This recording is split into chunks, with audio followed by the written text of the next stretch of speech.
Board of Selectmen to order. We have the entire board present, myself, Steve Dunn, Harry Shaker, our attorney Kokinos, and Marcia Marion, our town controller. Is anybody, I'm sorry, let's please stand for the pledge. I pledge allegiance to the flag of the United States of America and to the republic for which it stands, one nation under God, indivisible, with liberty and justice for all. Thank you very much. Good evening, everybody. Do we have anyone for public comment on this?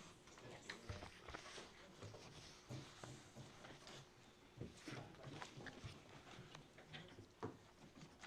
Betsy McIlvain, 127 Long Meadow Hill Road. I wanted to talk to you about two topics very easily. Actually, the revision to the personnel, non-union personnel policies.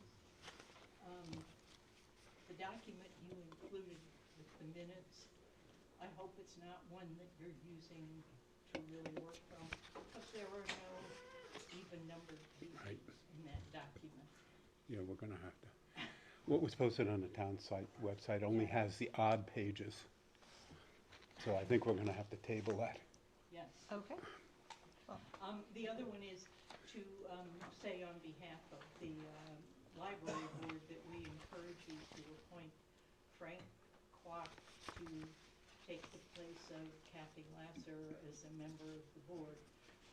Much as we hate to lose Kathy, because she's been a very valuable member of the board, but now is her time to move on to other things, and we recommended Frank because he's been part of the new library committee, working very closely with the library board for several years, and is very interested in the future of the library. Okay. Thank you. thank you. Mr. Lasser? Howard Lasser, 116 Tower Road. Just two things. Know that you did eventually get the email that I sent on behalf of the Craft Center and that project. At some point, hopefully we can sit down and discuss it in more detail. There's nothing immediately pressing other than unless the feds are going to claw back money for the ARPA funds. We could, if there are funds there, I want to stress Craft Center is not asking for any local taxpayer money. No way I would want to see that directed to the Craft Center, but if there are ARPA funds, it's something I hope that the board would consider. The other thing I wanted to mention, I notice on your agenda is an update on the charter revisions. I've been meaning to send an email to you to follow up on my comments at your public hearing on the charter. Just to remind you that by correspondence from the board and the understanding of the Charter Revision Commission, the understanding of the prior town attorney, and understanding of the prior history of the town for 40 years, as far as appointment of vacancies to the Board of Finance and Board of Education goes, that it is not a partisan appointment. That's in conflict with the current town attorney's opinion that was issued. And so that the record is clear, I would encourage you to ask the current town attorney to retract his opinion so that the record is clear and there's no confusion in the future. Thank you.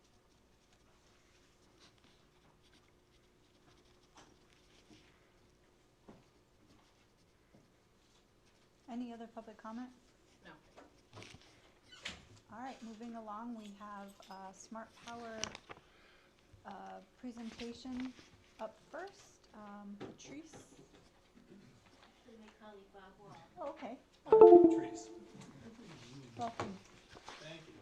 It's actually good to be back here. I was here a number of years ago with a Solarize campaign in this room. Okay.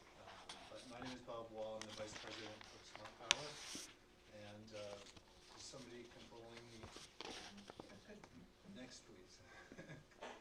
So we are a nonprofit organization founded here in Connecticut just over 20 years ago.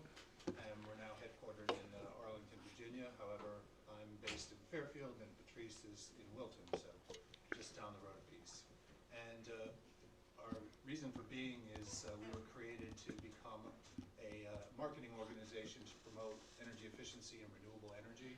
We were founded by 5 philanthropic foundations, as well as what is now the Connecticut Green Bank.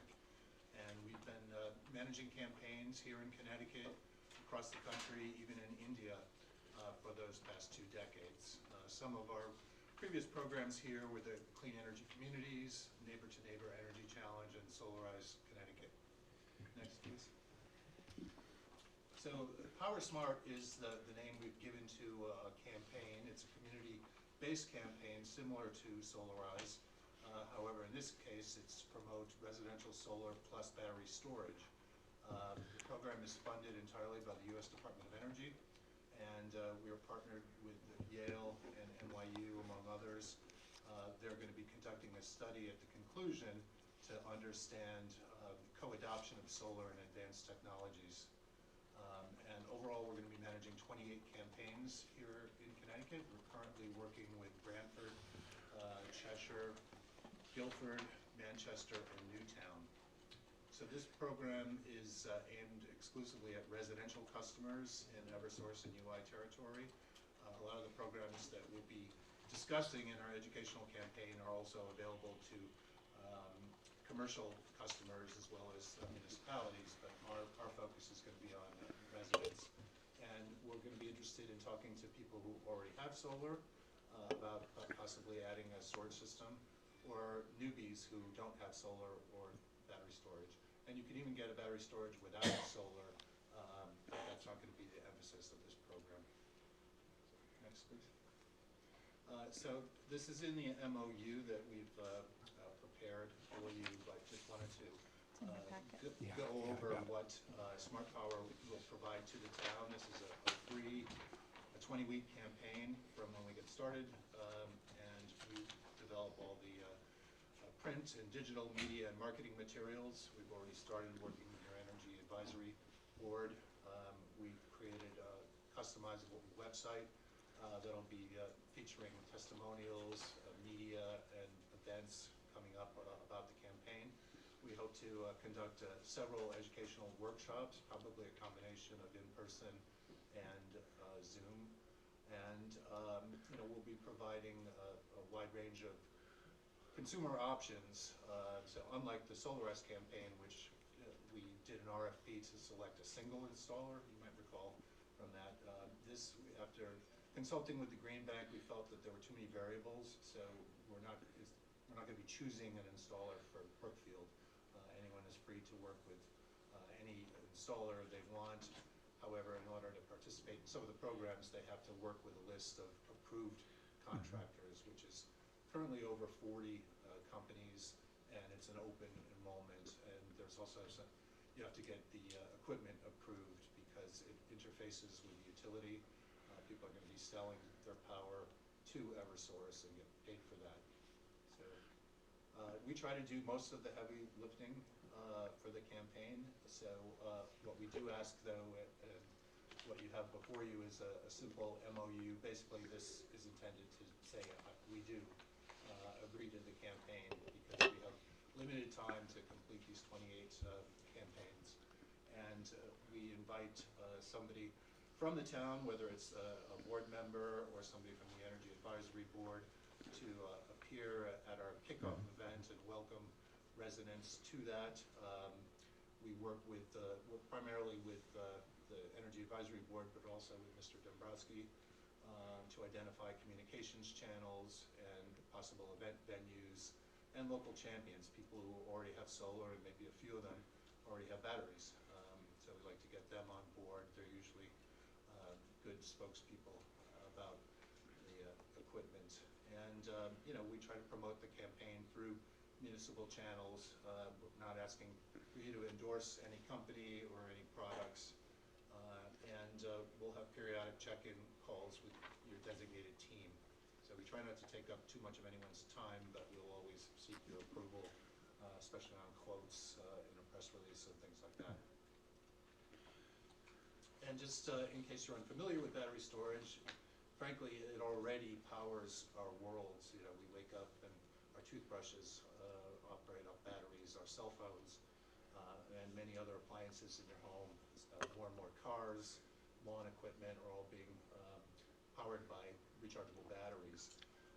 But here, it's exciting because it can provide a backup power generator when the grid goes down, and even more so, it can run off clean energy if it's paired with a solar electric system. And people can use that clean energy when the sun goes down. It earns money for the customers because they can sell it back to the utility during critical periods. And what's great about that is they don't have to purchase from the most expensive and the least clean power plants during those hot summer days. So everybody wins, and it actually saves all customers, whether or not they're solar and battery owners, because the utilities aren't paying as much to fulfill that need on those peak days.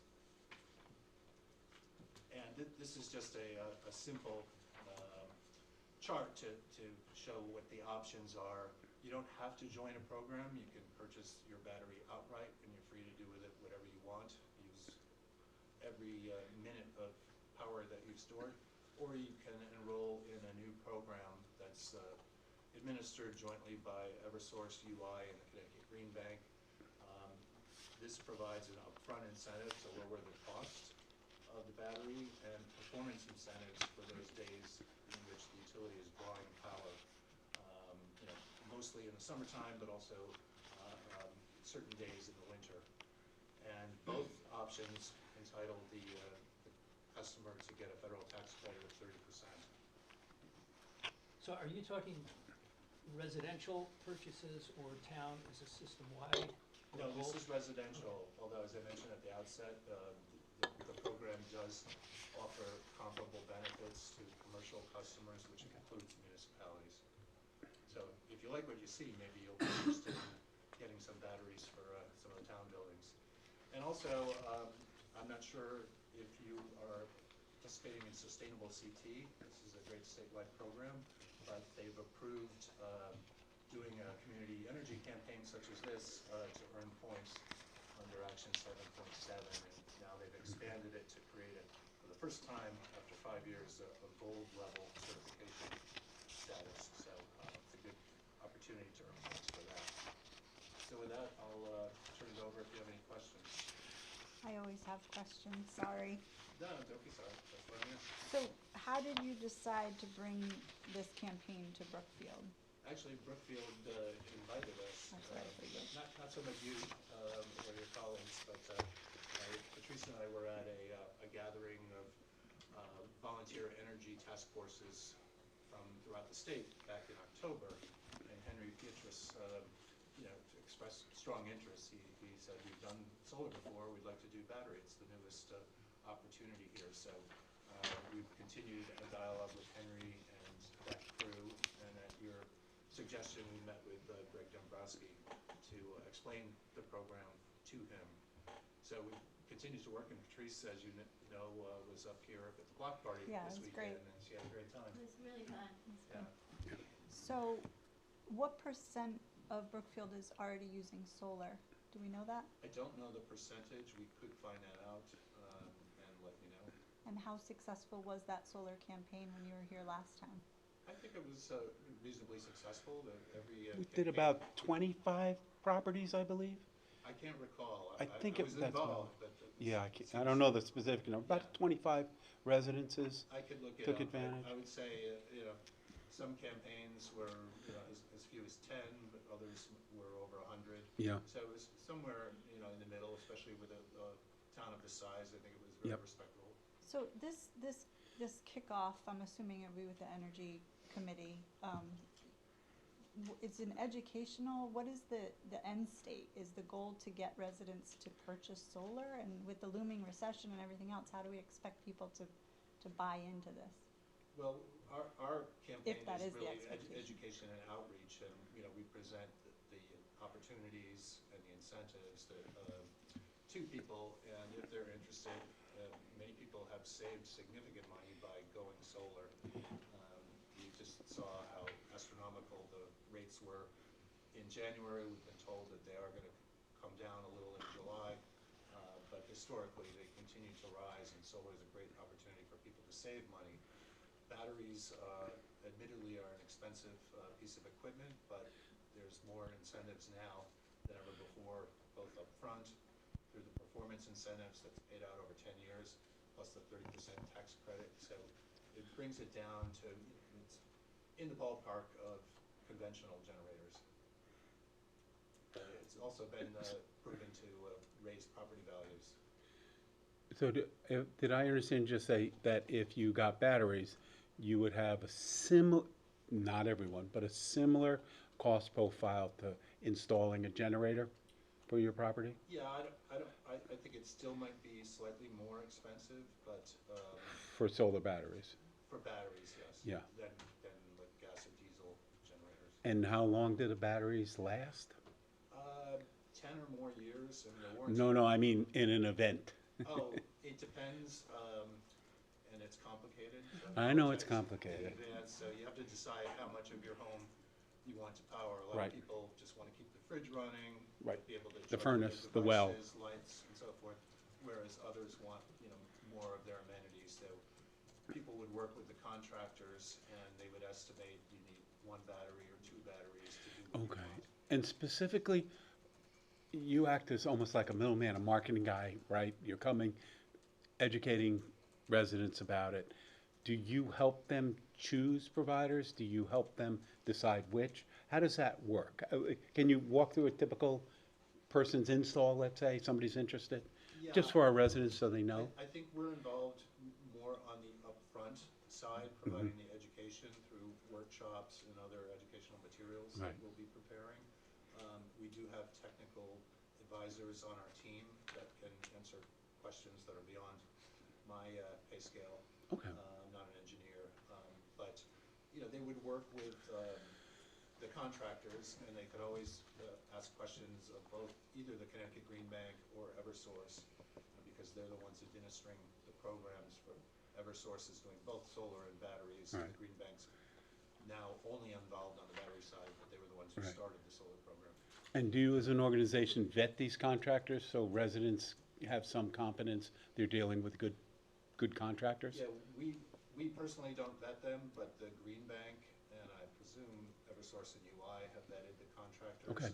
So as I said, the list is currently a little over 40, but it's open enrollment. So if there's a company somebody knows of that's not part of it, they can apply and get approved. So, just so it's clear, your organization is called Smart Power, but the campaign would be called Power Smart. Yes. And We thought that, even though it's a little confusing, the, you've so, heard the names. are but you the only show in the state, or we're- why would we choose to do this with you? Well, we are the only entity that's managing campaigns for this. And similar in the past, Smart Power worked with the Green Bank to do the solarized campaigns. So, yes, we were chosen. We applied to the Department of Energy along with our team from Yale and NYU and others, and were chosen. So are there other entities, are there other nonprofits in Connecticut trying to do the same thing right now? Not that I'm aware No, of. I'm aware. So you're a not-for-profit, so really your job is proselytizing to the public to get them to understand the advantages, disadvantages of using solar and solar batteries, and to help them make a decision.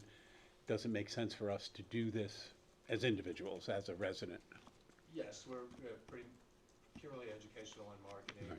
We're not affiliated with any of the companies. We don't make a penny.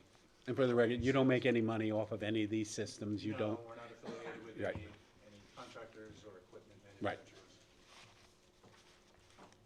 So you would, again, work with the committee to establish the way forward and cover item B here on your MOU, which is to do all of these things in conjunction with the town, essentially to provide opportunity and outreach for education Right. and options. Yes, Right. and we do that typically over a 20-week period. And as I said, we're already working with 5 towns and we've started workshops in 3 of those towns. is anyone complete yet? Have they, No, okay. no, we just started, So last how do you measure success in something like this? What does that look like? It's hard to say, but if I could harken back to the solarized era, which was, about a decade ago, even though solar had been available for homeowners in Connecticut, there were still very few takers. And when we did the solarized campaigns, every town we worked with doubled the amount of solar in just a 20-week span as compared to the previous 7 years. And in the process, we helped to lower the price of solar, which everybody has benefited from. And, we expect similar trends to happen with batteries. They are currently expensive, but, history is any guide. We expect the prices will come down. And frankly, it's a great way to decentralize the grid. So it provides added measures of security as opposed to having everything in one power plant. And Do the residents have an option of purchasing or leasing, or is it strictly a lease, or how? it's both. There are financing options, fortunately, because not everybody has that kind of cash sitting around. But there are opportunities to get equipment for no money down and very affordable financing plans. I'm pretty familiar with solar because I've had bids put on my house. Batteries, the cost of batteries and how many kilowatt hours do they typically have? Are we using like Tesla batteries, or are you using other manufacturers, or? Funny you should ask that, because Tesla is probably the leader nationally in market share, or sort of the Tesla Powerwall, and they chose not to participate in the energy storage solutions program yet. Really? They had been involved in a previous program offered by Eversource called Connected Solutions, which is actually still available, but it's being phased out, presumably because PURA didn't want to create confusion by having competing programs. Oh, of course not. Let's not have competition. Well, I think the problem was that if there's confusion, there'll probably be inaction. And Eversource is involved with both, so it's really just kind of a next generation program. Right. And we're waiting to see whether customers will be grandfathered or how the transition will Right. materialize. Is there any national analysis or some kind of statistics on solar affiliated batteries catching fire, and has there been a higher incidence of that? I wouldn't say there's a higher incidence, but I've heard of a mega plant in California catching fire, and we've seen in the news some of the electric vehicles have caught fire. I'm not aware of any significant or really any house fires caused by battery storage systems. Thank you. But I will look into to see if there are any studies out there. Yeah, I just really wouldn't wanna, without the data, it's hard to say, are these things essentially safe for your home, but Yeah, I was just they have curious. been around for a while, so I will ask both Eversource and Green Bank if they're aware of any issues along those lines in Connecticut or elsewhere. I would imagine I don't know if our zoning has it, but That's zoning what I was should thinking have about. zoning laws regarding the installation of batteries, just like we have the same for everything else. Based on the fact that I'm not aware of any, I'm sure if there had been, it's a relatively Well, small number. the reason I'm asking, sorry to inject here, but is because the fire marshal recently brought to my attention that for electric vehicles in particular, they should not be in a garage, and we have a lot of development coming down the pike, so you don't want them underground, these batteries, because these electric vehicles are catching on fire. So I was just thinking out loud as to where we are with what we know about the Yeah, I know incidents there of were that. similar questions evoked in the context of solar, and there were concerns that fire departments may not be able to respond appropriately, but it really hasn't proven to be an issue, but it's always good to be prepared. Yeah, I'd not heard that about electric cars in garages. I'd like to get more information, maybe for the public, if the fire marshal can get more studies or whatever, and show them to people so they can make an educated decision. I'm guessing our zoning doesn't cover it right now. It's silent on this sort of thing. Well, we have a EVs and regulation for garages. EVs, it's missing the stipulation that was requested by the fire chief and the fire marshal. The ordinance was supposed to be on the agenda for tonight, but we haven't gotten there yet, so Yeah. it's coming, we have to have a public hearing for that. We have a growing list of questions from the towns where we go on different nuances, not just safety issues, but general questions. So we have an appointment with Green Bank on Friday morning, so we'll be sure to bring it up. Thank you. That's a good Do idea. you have any other questions? No, thank you very much. All right? Greg? I have nothing. I mean, yeah, you brought them here, that'd be fine. So Greg Dembowski, real quick to answer the question, how many solar panels do we have in town now? We do quite a bit of metric reporting, and one of the things we do report is the permits per year for solar panels in town.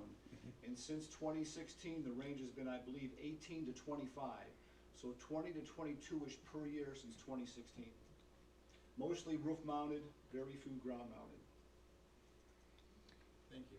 I'll make a motion later on in the evening to add this MOU to the agenda, and we'll address it then. Excellent. So, Thank you very much for your time. nice to meet you, Bob. Thank you. Yeah, thank you. Okay, is Smart Power concluded? All right. Moving along to our next item, which is a presentation by our Parks and Rec Director, Laura Murphy. Hi, Laura. How are you? Thank you for being here tonight. Absolutely. All right, so I will be brief. There we go.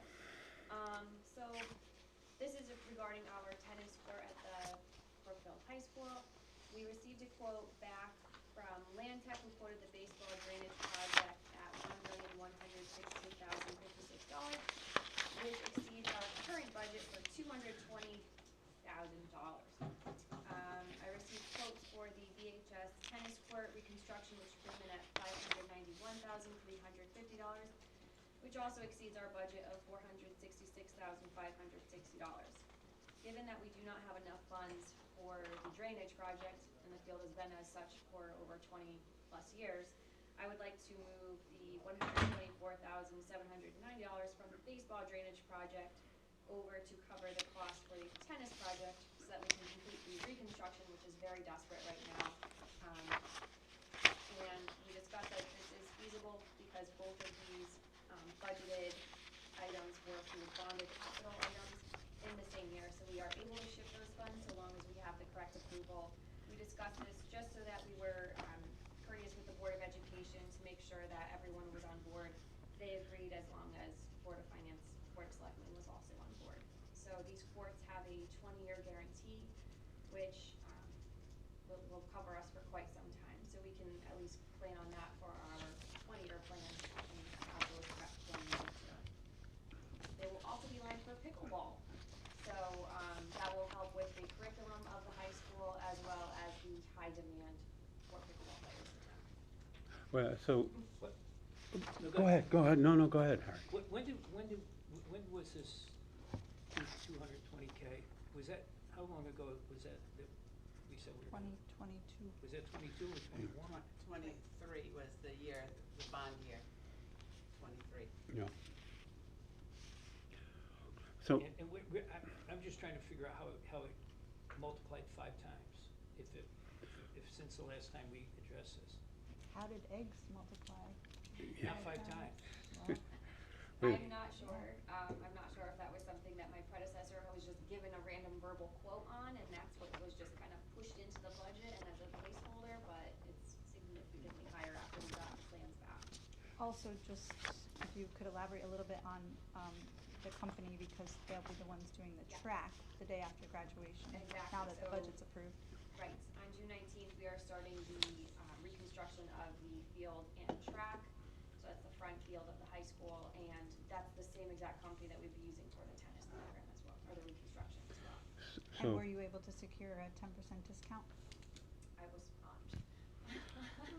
so I just want to make sure I understand the finish. So you had said that the drainage project will cost $1,100,000 some odd? Is that what you were saying the quote was? $1,116,056. And we had bonded $220,000 to do that.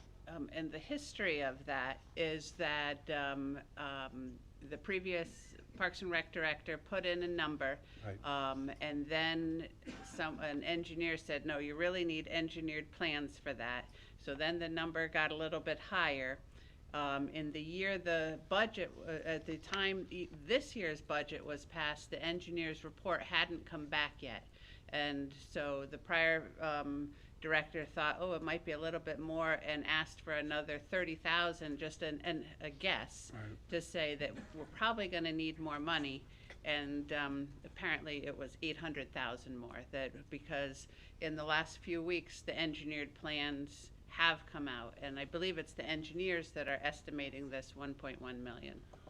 Did we ever get the plans? I mean, if we're spending I haven't. for the 1.1, Well, we're gonna have to rethink that. We have $220,000 for the whole project. Wow. This is, no, we're but I back. would just like to see. Oh, I agree, but I think we're Is that back to this year? square one on that. So the point here is, because we do not have $1.1 million for the drainage project, we're suggesting, the request is that 124,000 of the 220,000 be moved from the drainage project to the tennis courts, because the tennis courts bid came in also 30% higher than we had anticipated, for a total cost of $591,000 for all the courts. Is that right? Did I get that number right? Whoa. And then the balance of it, what we're thinking is that not to leave the remaining 90,000 or so in the drainage, because we still need 900,000 and it may be a while, that to move that down for a future use. Right. For other 2023 bonded capital projects. Okay. And so we would be, in effect, abandoning the drainage project at this point in time and relooking at it in the future. Yes. Is that correct? And it will cost $2 million at that point. Oh, yeah. You're probably right. Wow. And we went out to bid for the tennis courts? And where did the bids come in the ranges? All about that same area. Right, same area. 500. Are they local companies? The Field Turf, which is yes, Field Turf is local, they are in Connecticut, same as Hinting Tennis. Again, being familiar with Field Turf, having them already on site doing the track and field, I felt more comfortable going with them. Right. And a pre-existing relationship, being positive with the backfield as well.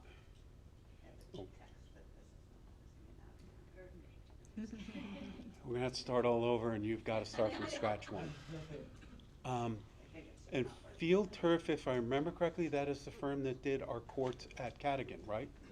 That's Classic Turf. Oh, Classic. I'm sorry, Field Turf did the turf. The courts at Cadigan was Classic Turf. Okay, Yes. just trying to remember. Yeah, there's a lot of names. Hmm. So this is a refurbishing, not a redo, correct, of the courts? No, it's new courts. This is complete reconstruction of the courts. Yeah, They need This it. is, not sure what page you're looking yeah. at, I kinda They're gave you a large past the packet point there. of repairing. It's really bad. It's been bad for 10 years. But just so the public knows, there's no public use during school hours and those courts are locked up. So if you Right. think you're gonna go there to play pickleball, Yes, yeah, they'll still do that. sorry to So say. can you just walk me through the page 10? Yeah. So what 591 is saying it's for 4 concrete tennis courts. Correct, and that's what's existing currently. Right.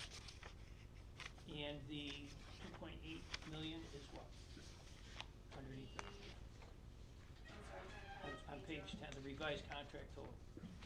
Just so that I understand. Okay, so that's the whole track and field project, Oh, Yeah. with the tennis okay. courts, yeah. That's just all in one bill. And then if you go to the next page, that's the schedule. Yeah. After that is the entire breakdown of that Right. project. So, that'll include the fencing as well. All right. It's actually, not the 1.5 for that field is not, I mean, it's a lot of money, but it's not, it's a lot less than that for the field Yeah. section. And this will all be done before school starts? We are hoping, the scope of the scope of the project, it really depends on when we're Get approvals and move forward. Exactly, so when the approval happens, and then, I believe it's a 12-week scope of the project. So we're looking at, So the if we're football starting June team- 19th. So the football team is, do we know, planning to go to Cadigan? At this point, yeah, it's either Cadigan or I was talking to Mr. Baldwin at the high school, and they would either go to New Milford High School as well. Or the backfield? Yeah, they do have that side backfield they could use. Would that be at a cost? New Milford, if they go to New Milford? I'm not sure if they would have a rental fee over there for them. But we still do, like Mr. Dunn said, we still have the backfield as well. And who, was it the Parks and Rec Commission that reviewed the bids? Who reviewed the bids to make this final recommendation? Well, yeah, our commission does speak about it. I bring it to them, and then they were on board. Before choosing Field Turf USA, who did you discuss that with? Who made the final decision? We just put it out, and then whichever bids come through is, they're actually part of our partnership through, Yeah, you had said that all the bids were pretty similar. yeah. So there was a conversation, okay, we have, I don't know, 3 bids, 4 bids? For this, we have 2. You have 2 bids? Yeah, And the conversation was with whom to pick Field Turf? with our current partnership with Field Turf. No, who in town? Who made the decision to choose Field Turf, is what I'm asking. That decision hasn't been made yet. Oh, Do they It's have a not promise signed letter though? contract. then, Excuse me? Did they get a promise letter? For the track and field, yes. yeah, that's Yeah. completed. My question is, what was the Field turf is being process here? used. That we choose Field Turf? I don't have a problem with that, they're a good Because they were company. already with the contract that we have for Field Turf, and they're already through the group that we use. Marcia, what's the group that we use when we go out to bids? It's the, I forgot which one it was, whether it was Crec or Krog. Oh, Crec or Krog? It was one Yeah. of the, These are one of their, consortiums. okay, Yes. Yeah. that makes it different. they're approved in Okay. the group, so. Okay, all right, I understand the bid process now. Okay.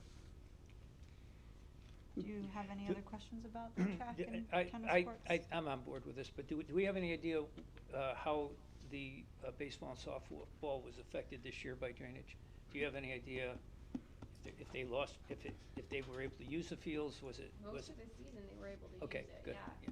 It was a pretty dry season, we got Yeah, lucky. we lucked out, so. Yeah. And That's, your maintainers have been doing a great job of Our maintainers keeping are the amazing. fields Yeah, looking they are. really good, so thank you. okay, I don't have any other questions. I don't have any other questions either. We'll add this to the agenda for decision. Yeah. Thank you. Thank you. Thank Thank Appreciate you, it, Laura. Okay. Director of Health, You don't want to make a motion on this? we're gonna add it to the finance section of Okay. the agenda. Get through presentations.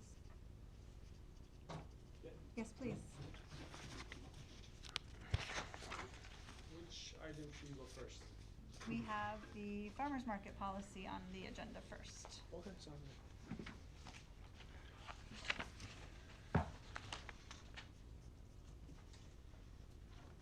Do you guys have any copies of what I have? Yes, I added it to the packet. Do you want me to give you guys a, just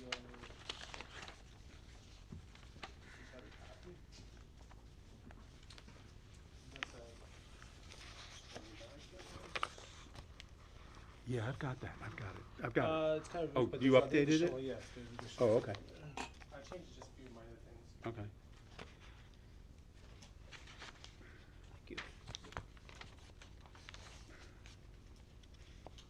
Well, good night, everyone, and thank you for having me. The health department is proposing to move forward with the internal policy specific to farmers market. In summary, I believe there's about 10 items on that policy, but to summarize it in one sentence, it's just basically to have food vendors, not farmers, who wants to participate at the farmers market to apply for a temporary food event license through the health department. That's pretty much the summary of that whole policy. If you guys would like, I can give you a little bit of background. I think that would be helpful. Sure. This came about, this surfaced because we had a possible vendor who wanted to to participate at the farmer's market this season. And the conversation I had over the phone was very positive. However, when we received the application and after the fact, when I confirmed that he did not have the license by a different town, like he said he did, we ended up declining it. So there's multiple questions obviously surfaced after that, such as if health department was ever involved in the farmer's market process or determination as to how it should operate, specific to vendors who are not farmers, once again. And I spoke to Howard Lasser, I believe his name was. I think that was it. We had a positive conversation over the phone. It ended up being positive conversation at the phone, and there was fee questions specific to those vendors that it should be waived. So I brought it up to the attention of Tara. We have determined that there should be a written policy. So therefore, I have created that policy. So just to be clear, there's no policy that's ever been established for the farmer's market vis-a-vis the health department? Correct. Or otherwise that we know of? Correct. Okay. And this is just to present the policy. It's not, I'm not pressing for approval yet because it's fully not ready because different reasons. One, we have a new land use director. Two, you guys didn't have enough time to go over it. Yeah. I was able to complete that last Thursday because of not having enough time. I do also need to go with that with fire marshals because those food vendors who wants to participate, if they have a food truck or a tent and they want to cook or prepare any kind of food and they're gonna have propane or some kind of a power source, then they might need to get involved with that as well, just for the safety of it. However, we're hoping that we'll have that ready for the next meeting. So anyone who's not a farmer or ag, if there's something other than produce, if it's a food item, the first stop is the health department, is that correct? Well, I don't want to say the first stop will be the health department. It's basically, there should be, based on my experience and research and also, there should be some kind of process in place. Going off of what the example you gave me, it should be one brought to attention of the people who are running the farmers market, and then it should be a communication between the health department and the farmers market based on what we're talking about. If this is a vendor who's a food truck or anybody who wants to provide some kind of a prepared food at the farmers market. Okay, so let me make sure I understand this. Sure. So the farmer markets operate, actual farmers who are selling produce and stuff they're taking out of the ground are not subject to any of our, right? the farm- Correct. So, They're subject to so state true stuff. certified farmers, they are actually licensed, certified through the state. Department of Ag. Yeah, okay, And state of Connecticut is a state that's for farmers. right. And so who do we have at our farmer's market this would apply to? So I don't know the answer to who is there every season or not. Okay. However, like as I mentioned, this surfaced because we did have a potential new vendor who wanted to participate. He wanted to provide some kind of a chicken product, cooked food item. At the farmer's market? At the farmer's market, under a tent. And he was, based on the conversations and the paperwork, he was, once again, he had a food license from a different town, North Haven, who's overseen by Quinnipiac Health District. So I had to contact him to confirm his paperwork that was submitted. And the answer I got was he was not licensed by the health department. Okay, so in conjunction with coming to you, he also went to the farmer's market people and said, listen, I want to get a booth, a stall, whatever? I'm under the impression to that, and I'm going to say yes, but the conversation never You're went not sure that of way. that, right.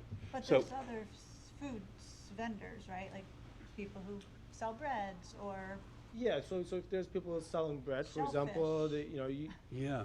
so for example, we did also get an application for shellfish products.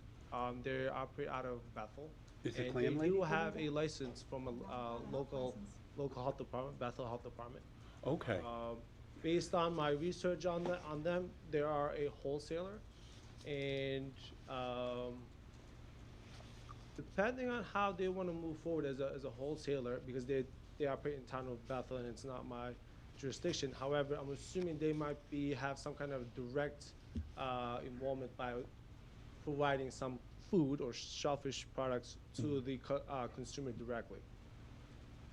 An example would be is basically if you're a wholesale person or company and you are wholesaling to different companies, let's say ShopRite, but at the same time your doors are open to public as well, then you do need a health department license. Sure, that makes sense. Yep. Makes sense. But if you're a wholesaler and you're just doing directly wholesaler, then you do not have, or local health department does not have jurisdiction over you. State does, Right. which is consumer protection. I hope that answered the question. Sure. Yeah, so this, I want to talk about number 10 on here, but all in all, again, it's for the health and safety of our, That is correct. My purpose is not Visitors and is not to overrule anything that farmers market have in process or to control what farmers market the purpose or intention. I do like farms myself, so I'm all for it. The whole purpose is basically food safety. What I mean by that is anyone who wants to prepare, cook, and sell directly to the consumer or to the public who is not a farmer should get a health department approval. The reason today it's because they are participating at what we call an event, so therefore it falls on the category as temporary food events. Some of those documents that I have as a supporting document is strictly from Department of Ag reference guidance to farmers market. And in those documents also indicates that state of Department of Public Health food program advises that any vendors who wants to take or who wants to participate at the farmers market should fall under the temporary food establishment category. So with regards to, what I'm concerned is our farmer's market is opening in 2 Next weeks, week. right? Next week. So they're opening, they're normal farmers, they're, the lettuce, the tomatoes, Sure. no problem. No problem. We carve them out. Sure. What we're looking at is any vendor that wants to come in with prepared foods, prepared off-site or on-site, right? Correct. If they're doing off-site, then they need to prepare that food at a licensed commercial kitchen. Okay, so like, we go up to the New Milford, and here, they sell the bread. What's the name of that company that sells the bread? All right, if they are permitted, yeah. Go ahead. Yep.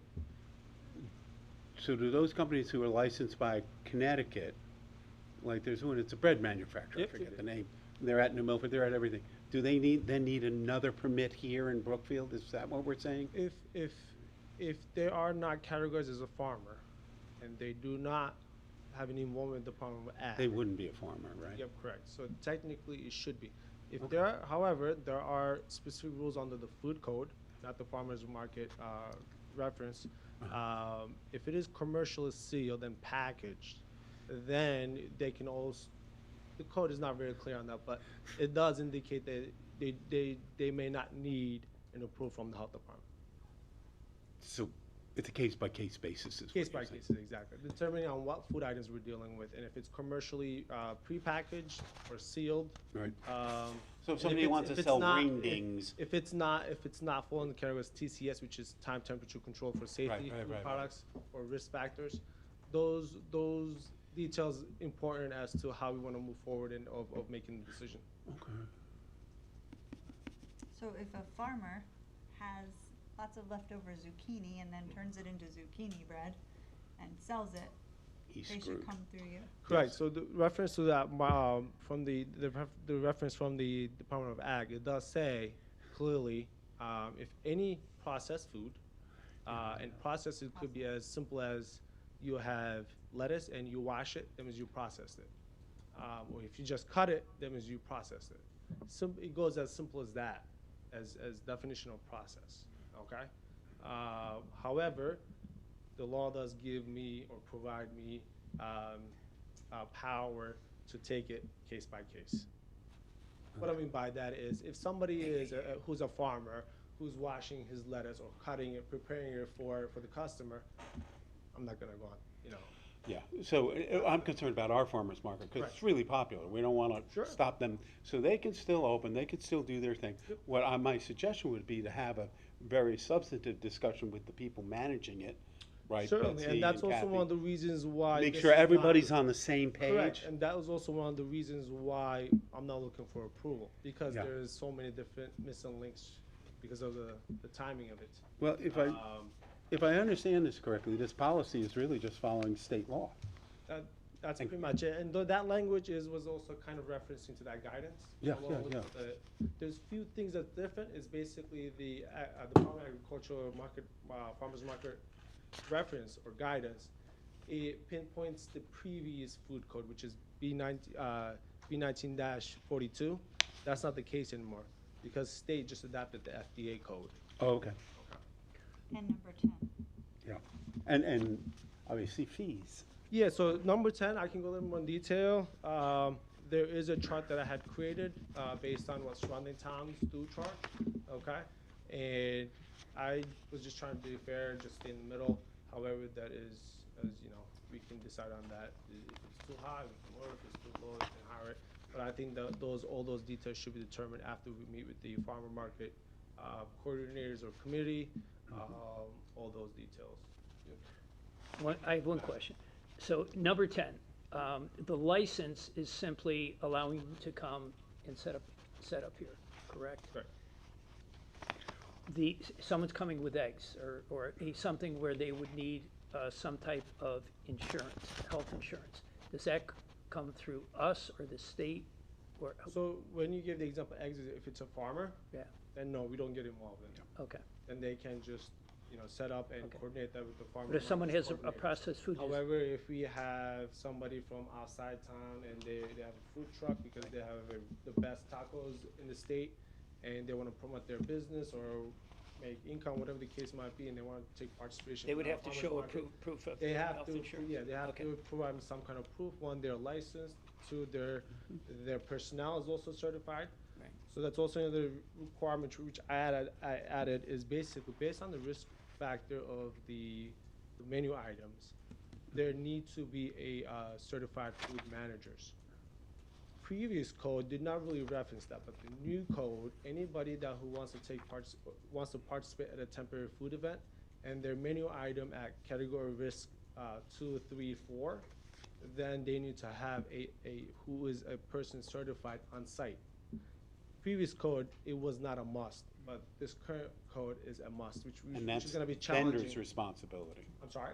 That's the vendor's responsibility. That's the vendor's responsibility to provide that to me. Okay. If they do not provide that to me, then I can't prove their Right, application. okay. Thank you. Okay. The number 10, the fee for that is for the entire season of the farmer's market, and that will only just include one application, one fee, to make it more simple for us and also the people who are coordinating the farmer's market. There's also an option as a temporary food event if they want to participate in just 2 weeks. That rule, 14 consecutive rules, is not anything that's created internally. That is actually within the state law, which is the FDA food code, and also was in place in the previous food code.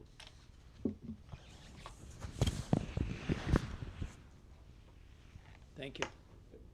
And once again, I want to restate this is basically, it's not to make this any more complicated than it is for the farmer's market and for us, just trying to provide food safety, and that's the only purpose. But these rules apply whether it's a farmer's market, a block party, whenever somebody Correct. bringing prepared food, they should be getting a permit from the town to That's do correct. that, either temporary or for the season. Is that correct? So we do not have a seasonal fee schedule. We just have temporary food. This fee, that's 160, it will be just only specific to farmer's market. It says duration of the seasonal food license. That's You correct, say but we it's don't under have the one. food market policy, Farmers market. farmer's market policy. Why would we exclude the farmer's market from, if it's required of every single vendor, why are we doing this only for the farmer's market? The reason is because season to season can change. That's something that we can work if you guys do want to move forward with that. What I mean by that is, how are we gonna determine the season? Is it going to be every 3 months? Is it gonna be fall season, winter season? And also then what do we do, how do we move forward if somebody wants to take part in 2 seasons? And how are we gonna determine what season is what date from what date to date? Why would Those we bother? Why conversations. wouldn't you just say you get a 6-month license, and in 6 months you have to renew it, We can certainly do that. right? You know what I mean? That, No, I that know way, what you mean. The reason why I say that is then because it's not on us to there's follow up with multiple them. It's different their versions job. that I have worked with, and Yeah, yeah, yeah. I see your point. I see your point. It's not a bad one. So Okay. for this fee schedule, is this something that we can just say in policy, or does it have to go? That was one of the Do questions as well. attach The it reason to is your- because there's nothing within the town ordinance specific to farmers market. I So think that- didn't know if this was something that. We've changed fees before, and I think the Board of Selectmen simply adopts a new fee schedule.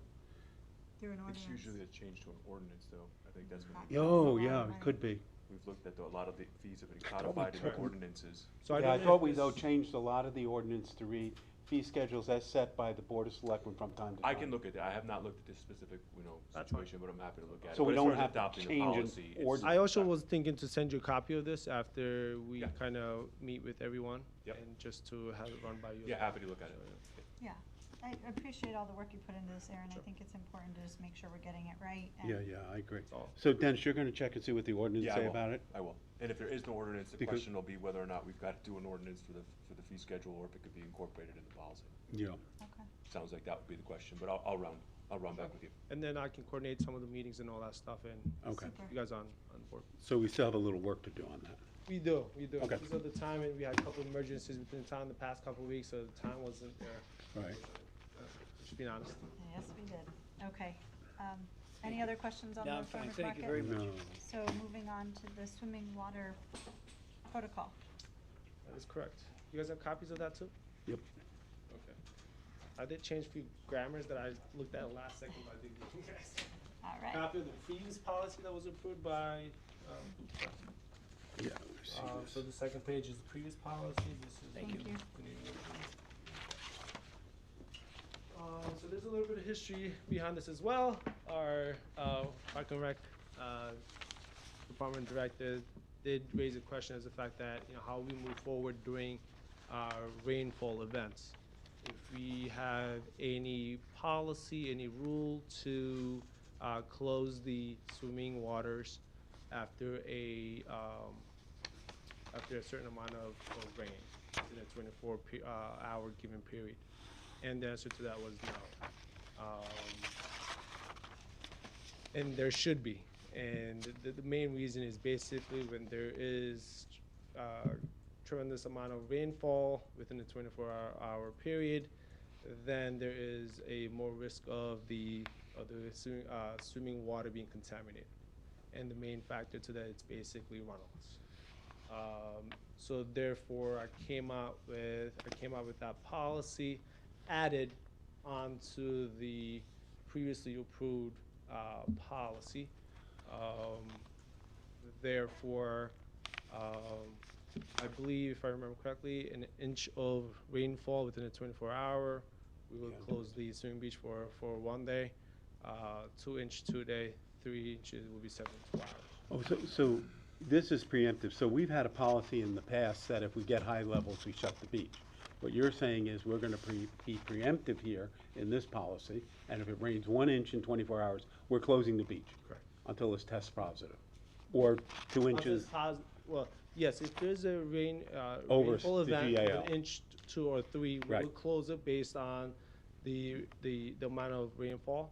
Yeah. And we will reopen it after a negative test. Which is I- what the other lake towns do, right? yeah, Yes. I think that's a very good idea. The only thing I have here down on the bottom of page 2, it says adopted by the Board of Selectmen on August 6, 2023. Yeah, I was just. Did I say August? Yeah, I must have, okay, that's my bad. You meant tomorrow. Yep. I mean, June. Sorry. June, okay. I think that's a good policy. I It's agree. preemptive. It helps us. It's just. for- We've had that problem in the past, that Correct. we know when high rainfalls, the GALs go up. Mhm. That's a good It idea. does. And the main contribution to that is basically runoffs. So if then the town park is closed, the employees go home? Yeah. Uh, No, no. so the Yeah. waterfront staff, the lifeguards would probably keep like one on, just to prevent people from going in, or you put fantastic use pizza, and signage as well.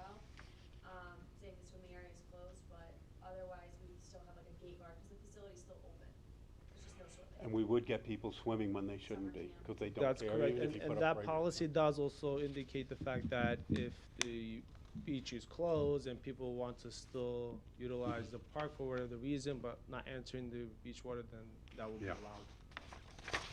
Are we required for insurance to have a lifeguard there if the beach is closed but the park is open?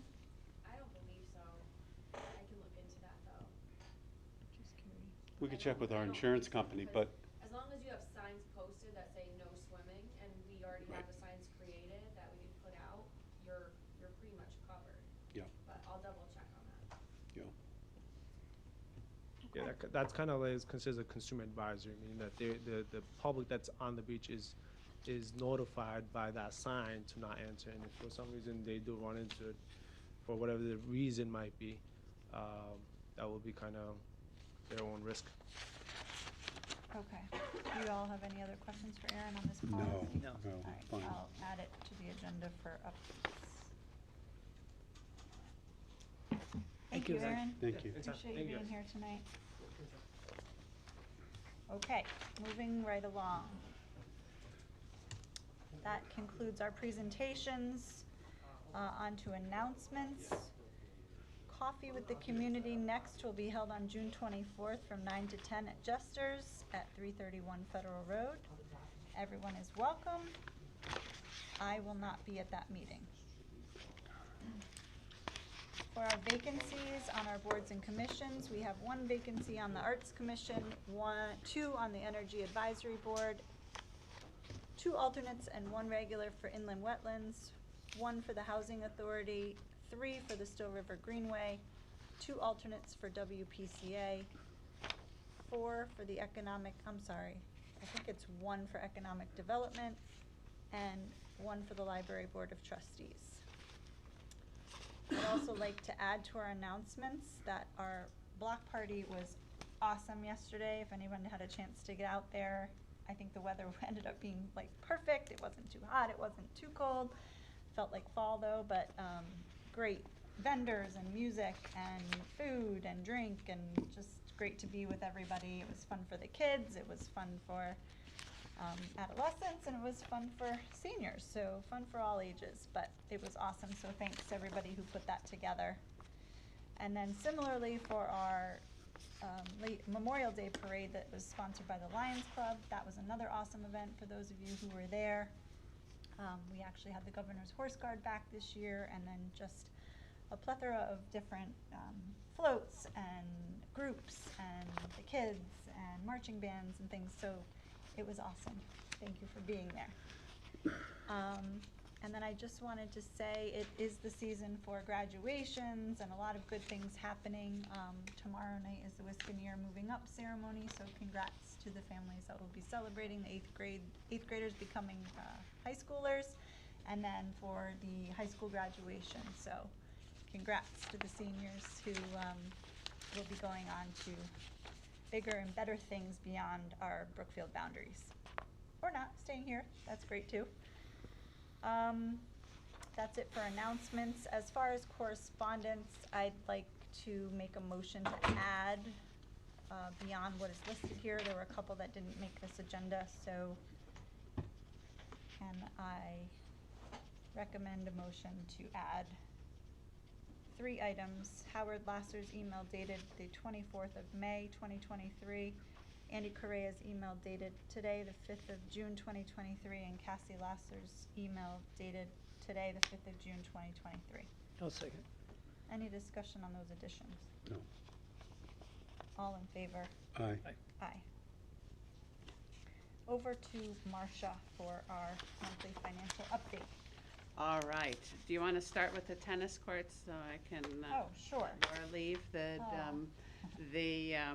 Oh. what we're looking to do is to close out the I guess the proposed motion would be to close project PR 223 for high school baseball, softball outfield drainage, and transfer the $220,000 budget from 2023 bonded funds. 124,790 would be transferred to cover the shortfall in project PR 222 high school tennis court costs, which was approved in the 2023 bonded funds. And the remaining $95,210 would be transferred to available fund balance for future needs in the 2023 bonded projects, if there are any. And what we would do, we talked about, we may need more money in that year for the radio system, and we could eventually move it up if we needed a bigger contingency there. That's all the same year. Or if we didn't need that money, we could say, you know, in a future year, we're bonding, instead of bonding $1 million, we're bonding $995,000. That, but it would just sit there for now, to see what's needed, and then, forward the transfer request to the Board of Finance for their consideration. I'll make that motion. So moved. No, Any- second. You need a second. You made the motion. I made the motion. You said I'm so moving moved. it. Second. You Same need the thing. second. Any discussion? No, I'm fine with it. All Steve? right. Hearing none, all in favor? Aye. Aye. Aye. And then you have the expenditure report that, there's a number of small things, as there always is at the end of the year, trying to close the budgets down, and little amounts going, on intra-department transfers, from one line to the other within the same department. That's in one column that needs just the, Board of Selectmen's approval. And then, we have some for inter-department transfers that, there's really only one that's an increase there. The total is 12,000 for inter. But as we were going through, there's some lines that we knew we would have extra in. So we had to put about 2,700 into the, money that we needed to bring up 43 Silver Mine. And then the remaining 9,200 was, unallocated, and we were moving that to contingency, that the Board of, Education, has been telling us all year that they're gonna have a shortage. Their current estimate of the shortage is 600,000. By moving that to contingency, that would bring us to, 594? that would bring us to about, 400,000 available. And we'll just keep looking, because we'd like to not do an additional appropriation. And if you remember, a lot of their contingency, a lot of the reason for this shortfall is that the health insurance was changed after we passed a budget. On the town side, we lucked out in that we had a lot of people switching from married to single. The Board of Ed didn't get that advantage, and so, with the rates increasing after the budget, they needed more money there. And then the other one is fuel, which, we've already made transfers, for our fuel, and now, and that's the other big reason, for their shortage as well. So we would want two motions, one to approve the intra-department transfers, and one to approve the inter-department transfers, and forward the inter-department transfers to the Board of Finance. I'm fine with these. I would make a motion that the Board of Selectmen approve the intra-department transfers as outlined in the general attachment 2023-530 budget versus actual expenditures report provided by Ms. Marion. And that's my motion. What was the total on that? They total zero, because, Yeah. because they're in and outs that. We're just moving from one line to another.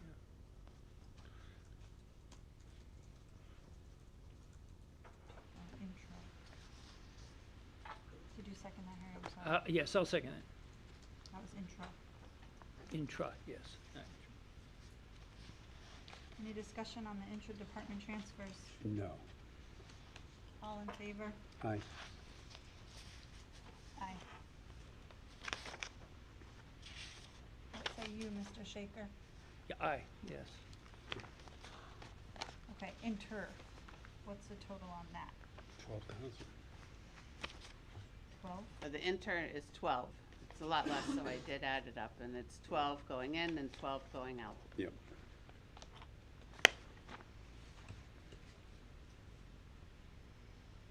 Okay.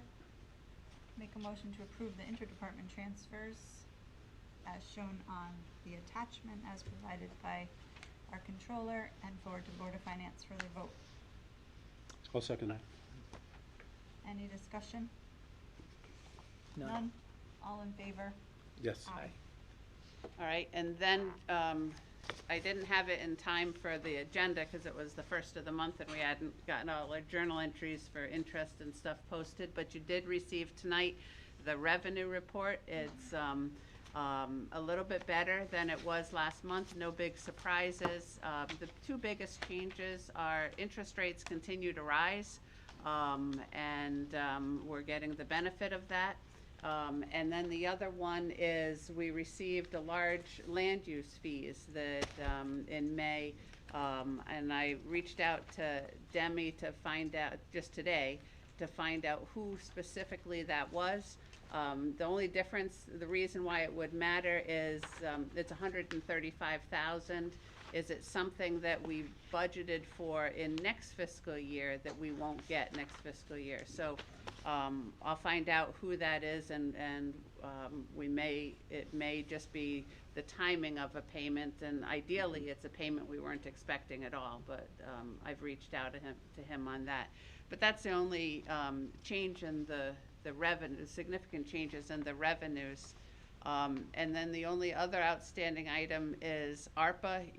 We had a question for the town attorney on transfers.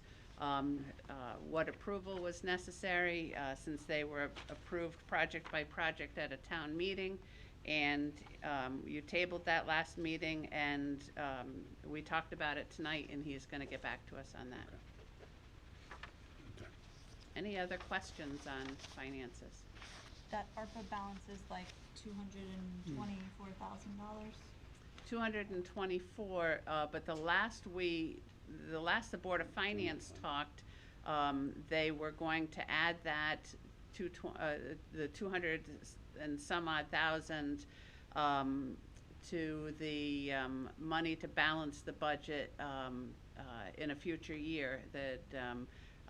So I'm not sure that any is available, and there was a comment earlier about whether, and I don't think he's here anymore, about whether, and all this talk about the federal debt limit and pulling the ARPA money or the COVID money back, that's not back from us. That's back from money that they still haven't given out yet.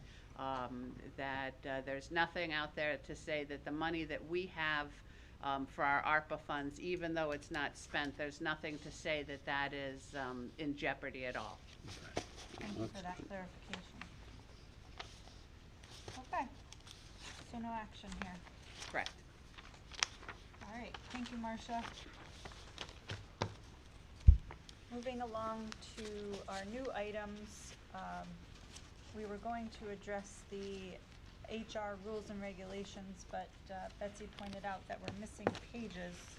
However, I did email this to both Harry and Steve on the 18th of May and asked for their input, to which I received none. I had also tried to schedule a special meeting, and Steve was unavailable, which is why I put it on this agenda. Yep. So you all have had the packet since the 18th of May. Yeah, but I think the public hasn't had it, so I would make a suggestion that we table this for one more month.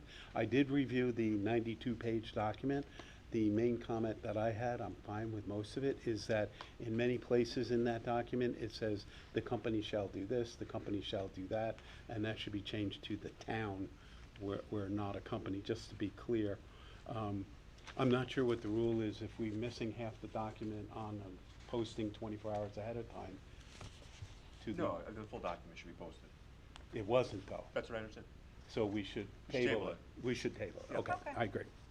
So just table, I make a motion, we table it to next month? Second. Any discussion? No. None.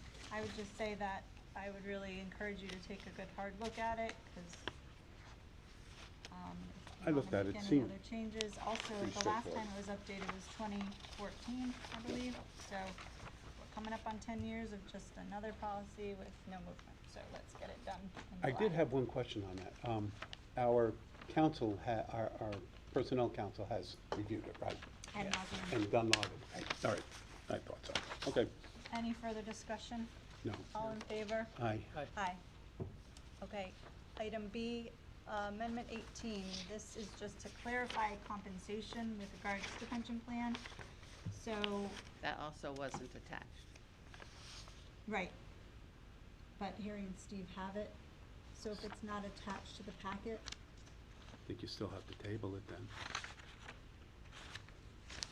We can approve it next month, I mean, right?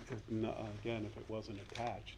I mean, yeah, if the intention was for it to be with the public and it's not, then, you know, the intention should be fulfilled and it should be put to the people. I know that there's regulations with regards to ordinances and et cetera Yeah. that required they have the publication.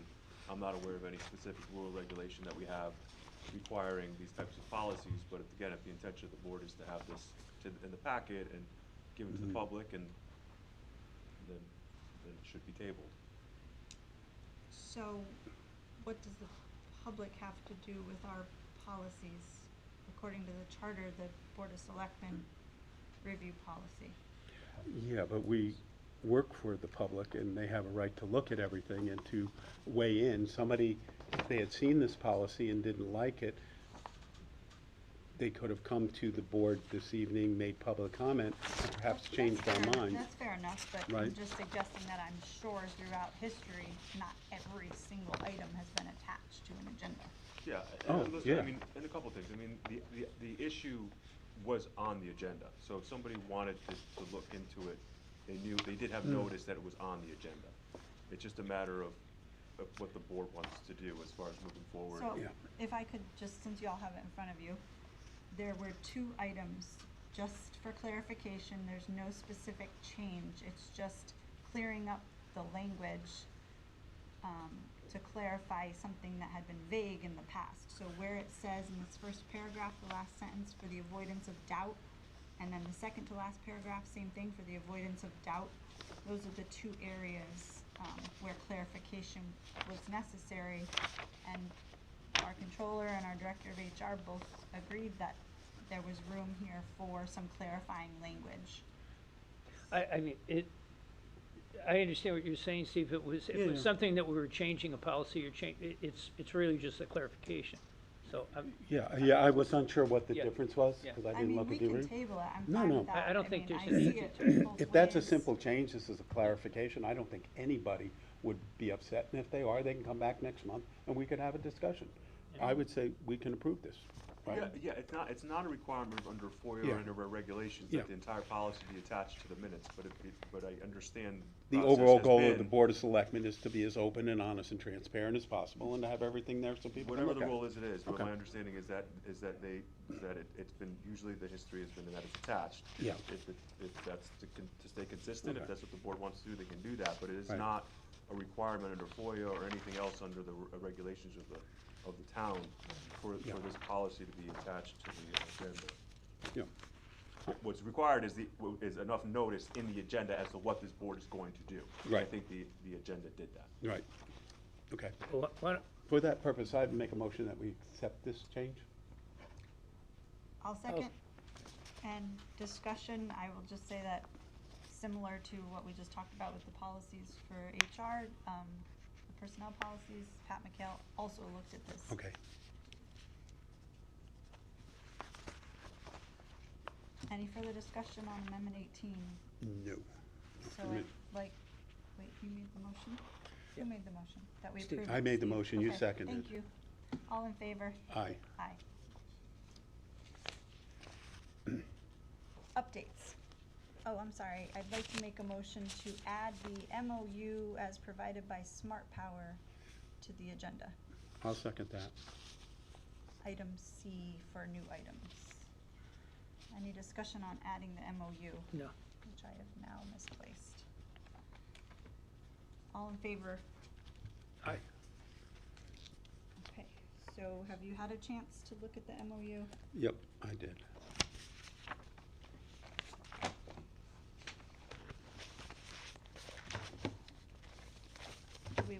consider anything that's on here, ask them to change anything, be more specific. I would like to see the Energy Committee own this completely if we are going to adopt this MOU. Yeah, the last time we did this, the Energy Committee was very, very good, and they did manage the whole process for the town, and they did a good job. And I think people were appreciative of it. Yeah, I don't see anything wrong with an opportunity for residents to learn, and if this is something they're interested in, I think the education aspect of it is important. I guess I wouldn't want anyone to feel like they're being sold something or having to commit, or, I want to be very clear that it's not a sales pitch. It's just information that they'll provide as a commission. Right. You want to add anything? Yeah, no, I don't, as long as it's not gonna cost the town anything, as far as money or time for us, or, the, Yeah, these solar rights people, mostly informational and getting it out to the public. They have no vested interest, they have no skin in the game, they don't make any revenue off of this, they're not-for-profit, and they just help people get solar, or in this case, solar batteries. Yeah. I think it's a good thing. All right, so I'd like to make a motion that I sign on behalf of the Board of Selectmen the MOU as presented by Smart Power. I'll second that. Any discussion? no, All in favor? Aye. Aye. Thank you very much. Okay, I just wanted to let you gentlemen know that last week I signed the contract for the radio system upgrade. So today the purchase orders, that the 25% that were due upon signature were complete through the system, and we're moving forward and doing good things. Oh, I skipped the cemeteries, I'm Cemetery. sorry. How could you skip this? So I did want to share that at the end of May, well, I had seen the state's Attorney General, William Tong, at the Armed Forces Luncheon, and Representative Foncello and I spoke to him about the cemetery specifically, and he said that he would be going to his car immediately to make a phone call about it. So I followed up from that brief conversation with him about it, and that was on the 24th of May, and I have heard nothing back. However, the problem continues to multiply. I now have grave diggers calling the office, I have headstone manufacturers calling the office, and I believe there are 4 departed that still need to be interned. Have we made any, I made a suggestion that the Board of Selectmen send a note to the probate court asking them to appoint a special master or fiduciary to manage the cemeteries in the interim while the final determination is made. We've heard Did nothing. we do from that? the- Did we we've have heard any nothing from- conversation with them? That's not, yeah, that was one of the options that you had asked. I had laid out the options to I think you, I actually sent individual emails to the 3 of you as to what my suggestion was. Due to the fact that I would not want to discuss that correspondence without going into executive session, which you can vote to do if you would like today. But obviously I did lay out the options which addressed that concern. What So- would be the reasoning behind going into executive session? To discuss an attorney-client privilege information, which was the email I sent to the 3 of you independently.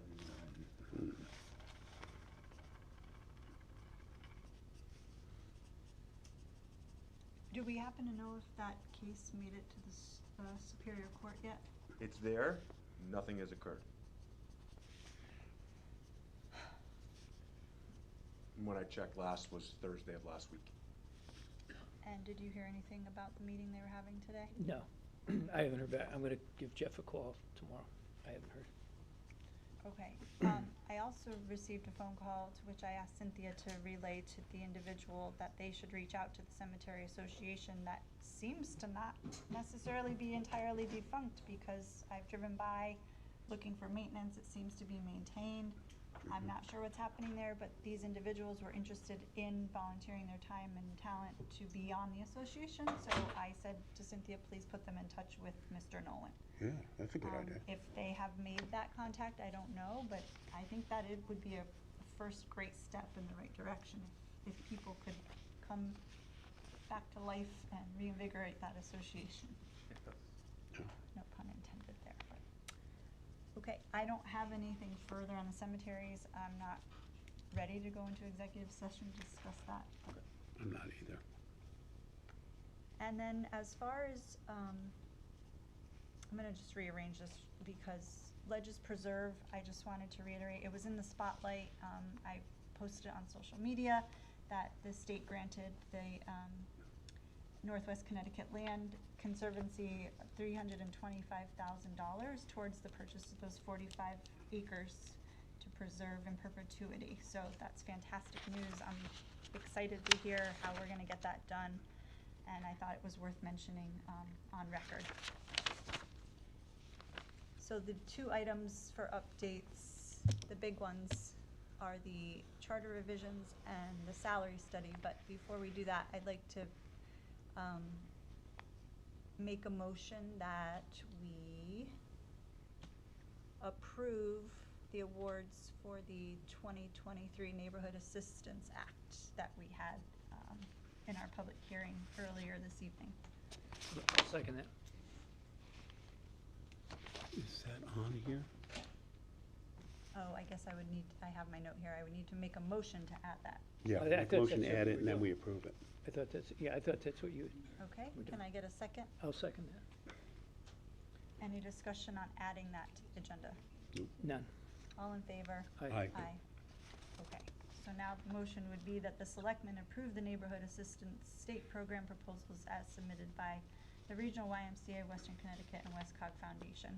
I'll make that motion. Second, Second. any discussion? No. All in favor? Aye. Aye. Thank you. Okay, so charter revisions. Let's do that one first.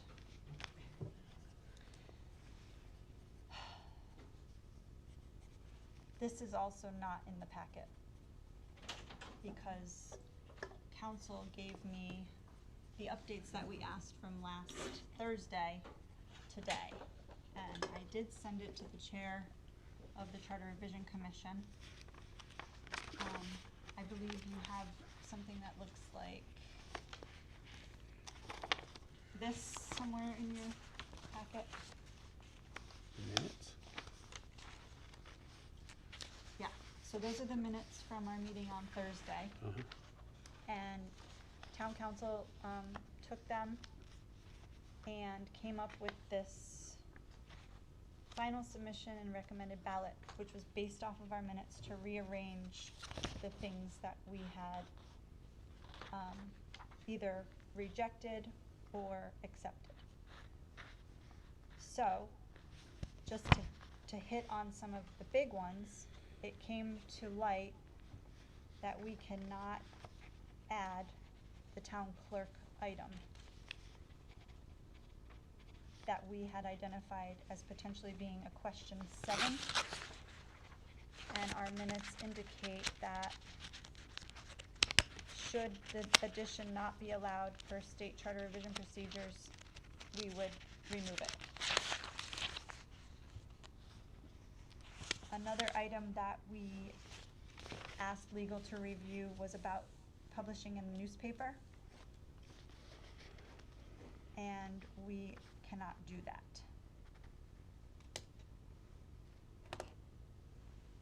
So, if you want to take time, having said that, and removing those 2 other questions that we rejected, we're now down to 4 questions to go to the ballot.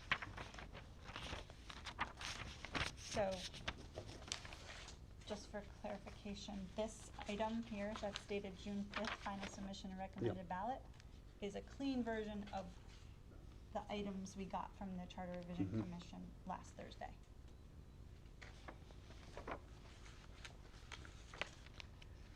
So do you gentlemen want more time to look at this? We can have a special meeting, or are you comfortable? I think that we were very thorough at our last discussion, the meeting we had.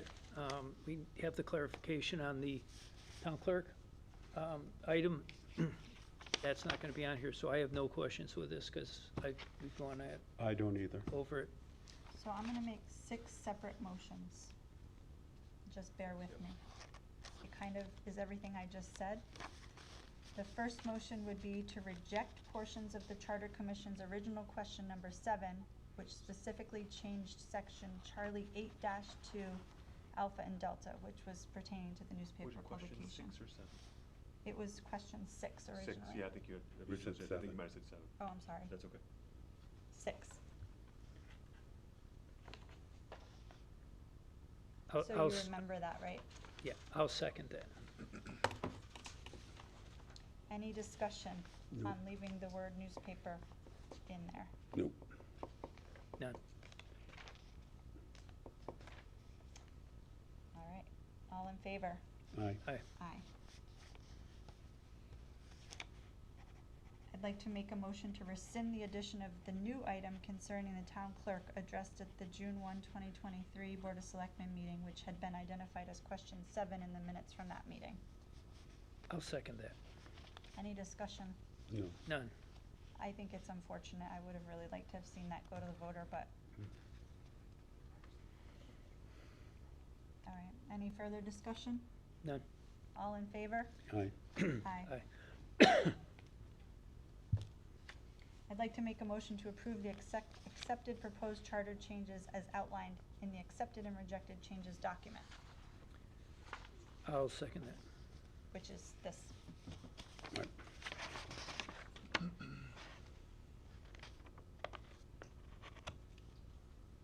Any discussion on accepting that? Nope. None. All in favor? Aye. Aye. Aye. I'll make a motion to approve the wording and numbering of the questions and the explanatory text contained in the accepted and rejected changes document. I'll second that. Any discussion? None. No. All in favor? Aye. Aye. Aye. And I'd like to make a motion to publish the accepted proposed changes as they appear in the accepted and rejected changes document. I'll second I that. think we have 15 days to publish.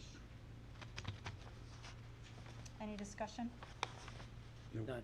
All in favor? Aye. Aye. That was an aye, Harry? Yes. And finally, I'll make a motion to place these accepted proposed changes on the November 2023 ballot. I'll second that. Any discussion? None. None for me.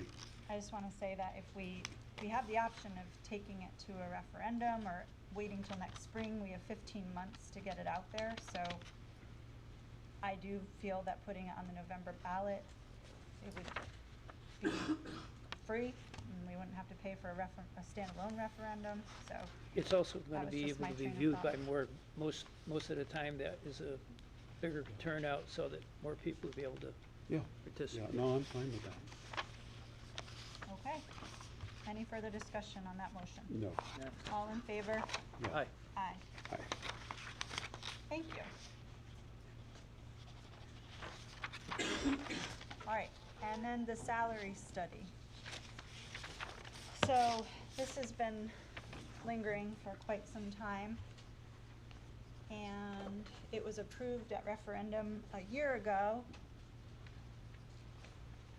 We had not gone out to bid through the RFP process because we had heard that other towns, and there are many, were not, you know, immune to the challenges. We are experiencing very similar challenges across the state as other towns are, as far as skill sets and compensation. In fact, there was an article in the paper yesterday about state salaries and and the percentage of what they're being paid compared to similar positions in the private sector. I'll share that with you guys. It was really interesting. But anyway, back to Brookfield.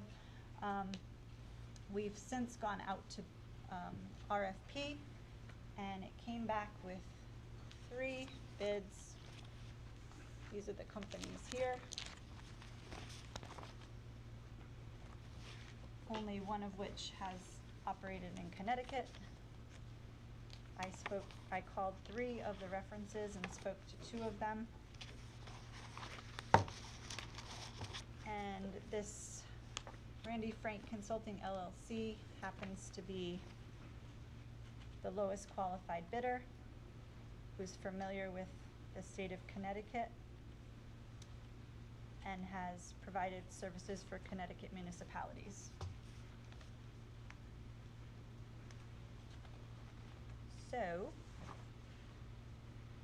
I'm bringing this to your attention because there was some back and forth between myself and the chair of the Board of Finance, and the chair of the Board of Finance, I think at some point throughout the email thread, brought you guys into the conversation.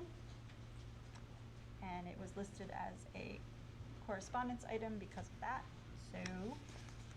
What was the range of the three? I know we had, I think 20,000 was our goal to spend. So Randy Frank Consulting, the low bidder, came in at $18,850. Tangible Analytics Consulting gave us a range based on the scope from $26,246 to $33,054. And Gallagher Benefit Services quoted us at $40,000. And the one that you're proposing is the one that had worked in Connecticut, is that correct? Yes. So this budget item was listed under the Board of Finance as one of their projects, right? My concern here is that it's been clear that the town has made a determination that you don't want to have the Board of Finance involved in this discussion or in the choice of a provider for these services. My concern is, and I think it's a valid concern, is that at the end of the day, we're going to have to go to the Board of Finance for any changes in salaries. And if they don't have confidence in a salary survey, they're going to discount that salary survey.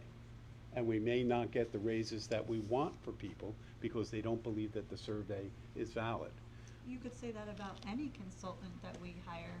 You Like probably the fire could. study. I But- mean, at the end of the day, the fire study may conclude that we need 5 more $1 million fire trucks. It could. But So, my point here is, what's the we- difference? in working with the Board of Finance, we want to have them as comfortable with the process and the salary survey as possible. Because they're the ones who make the final determination what the budgets are going to be. Well, that's So if- where it gets really interesting, because according to the charter, Charlie 8-7 Alpha, when it comes to purchases, it says that no agency shall make a purchase except through the first selectman or treasurer or a town employee designated by the first selectman. I agree with you 100%. You absolutely, you can do this. What I'm saying is, from a practical standpoint, when the budget comes up next year, and let's say we're saying we want X number of people to get raises more than the normal 2 to 3 or whatever percent, the Board of Finance may, because they have not been part of this process and been invited in, say, we don't trust that salary survey, so we're not going to give people raises that they deserve. Not that they don't deserve, but the more inclusive we are in bringing in the people who are making these decisions, I think the better answers we're going to get and the better outcomes we're going to get. I agree with you 100% that you can sign this contract, you can choose the vendor, it's the lowest qualified vendor, in your opinion, you can choose that. What I'm saying is, because the Board of Finance was the one who wanted this survey in the first place, right? They were very concerned about it, and I think the Board of Finance wants our employees to be paid competitive wages. They also want to be sure that what they're doing and what the town is doing is competitive with other towns. And not including them in the process is casting a pall over it, in that the Board of Finance may not understand or believe the results of any salary survey that they weren't part of. That's my point. Yeah, I don't understand where you're Yeah, coming I'm from not, with that. I mean, it's not that the town doesn't want them to, it's, to my knowledge, they haven't been part of the process of choosing the vendor in the past. Correct me if I'm wrong. No, that's true, but So, also, I don't we have not had a project like this under a Board of Finance budget. This is under the Board of Finance budget. They do choose, like the auditors and things that are Yeah. under their budget. Right. The IT consultant Right. that we had a few Right. years ago. So they have chosen people under their budget. Yeah, they have. And we haven't gone out to bid for some of that. But they still choose them, that whether we go out to bid, whether we don't. My point here is, I What- think so legally, you when it absolutely comes to have the the right to move charter ahead. And My point is, personnel I would and involve the Board of hiring and Finance. firing and salary setting and everything else, that is a function of whoever is in this seat. I agree. So- What I'm saying to you is, if What- you want to get the best results, what- I would have included the Board of Finance in the discussion. How? How so? Like, what Ask is- them what to is the sit in bottom on line? interviews with the providers, have them review the actual proposals that were sent, have them provide comment. That's what I think we should do, because they're, at the end of the day, they control the budgets. And we want them to have 100% confidence that the salary surveys have been done properly and are usable by the town. So how? And the more involved they are, But why would- the better. I don't understand, I'm not following your logic, because if any consultant is hired, let's talk about the library study. Mhm. Okay, the Board of Finance had nothing to do with the consultant that was chosen for the library study. So now when the library comes back and says we need $2 million to bring Center School up to snuff, same thing. I mean, I see they're your point. making the I decisions. see your point, and it's a valid point. In this case, though, this item was under the Board of Finance budget. That changes it. And my suggestion would be, if you can, you have to make a decision, because you have to start spending $1 by June 30th, right? You have to have a contract to encumber it, or we'd have to transfer the. Yeah. my only question to the Board of Finance, because it's very cut and dry to me, which of the three the award should go to, is where are we gonna come up with an additional anywhere from $7,000 to $22,000? I don't know, if you had a discussion with the Board of They come back and Finance, say it should be this one. then you would We have that don't have that discussion. money. We could find money in contingency. We No, it just should be moved. going to compensate the people that get paid appropriately, is Yeah. where it should go. We could have an argument back and forth for the next hour. I've stated my position, I just think it would be better if we had the Board of Finance involved. I know you decided that you want to pick one of them. I'm Well, I not saying did it's not based the right on- one. Based on our guiding rules, the charter. Yep. Based on the charter and the charter alone. Right. I'm confused as to why, when they get the results of the, study, it's going to show how the study worked, who they, the interviews, the work they did, and what it's showing. To me, they would be able to make a decision as to whether it is valid or whether it's not valid, or whether it's not deep enough as far as getting information, and decide, well, yes, it is a valid. So, but after the fact, you can't change that. If they say, after the fact, to your point, if they decide there's not enough information Right. for them to make a decision, it's already been done. What's already been done? The survey, that's what you just said, Right. once they get the survey results. yeah, I see. You can't make any changes once it's done. Right. If you get their input while you're But doing would- it, But it would tell they them- don't have any, they But- can't but have it- any concerns or complaints at the end because they were part of it. They were part of the But process. the salary study doesn't mean that we're actually going to, they would still have the final say on any changes we make in salary. Correct. So it's not like, if they don't agree with it, they can say no. And also, I was told by one of the references that this company in particular is very engaging and keeps the entities of the town informed every step of the way, and is always available and is very forthcoming, whereas we've already seen other consultants who have not even come before the town to kind Yeah, of lay yeah. out the product. Right? So That's true. I could see your point if the fact was that once the study is done, these are the changes we're making, and they didn't have any say in it. I could certainly understand what you're saying, but they do have the final say. They do. So. Okay, well, I've made my point. Let's Yeah. just move on. I mean, it's interesting the way it's written, because I don't care whose line item it's in, whatever the contract is, the charter is very clear. It's the first selectman who, or the treasurer or a town employee designated by the first selectman, who makes the decision on the consultant. You can't get any clearer than that, so. We have three, it fits the purchasing policy and the charter. I'm gonna move forward and make the decision on Randy Frank Consulting LLC.